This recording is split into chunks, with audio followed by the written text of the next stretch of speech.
Hi, welcome to today's video. I'm Mr. Bill. Today we're going to be talking about baseball and softball, very similar sports, where the mechanics of what we're going to talk about today are going to be very similar in both sports. Today our focus is going to be on hitting, and to start we're going to look at our hands. When we're looking at our hands, a lot of people are going to say different things, but for the most part, when we're just beginning, we want to try to line up our knuckles. If you can see, our knuckles are pretty much lined up.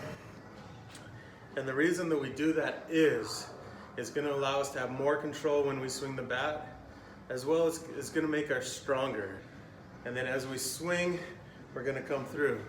And as we do that, the biggest thing is we don't want to lock our wrist. As we come through, we want to make sure we roll our wrist over.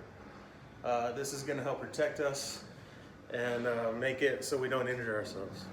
Now that we've talked about our hand placement and how we hold the bat, now we need to talk about how we stand in the batter's box. Okay, this one varies a lot from player to player, but for those of you that are beginning, the best thing to remember is just try to keep your feet about shoulder width apart.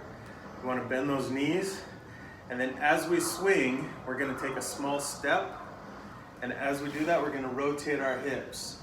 The reason that we want to take that small step and rotate the hips is because it's going to allow us to have more power, and it's going to allow us to control where we hit the ball. So we're here, take a small step and twist. Now that we've seen how to hold our hands and how to stand in the batter's box, let's take it to the batting cage and see what this looks like in action.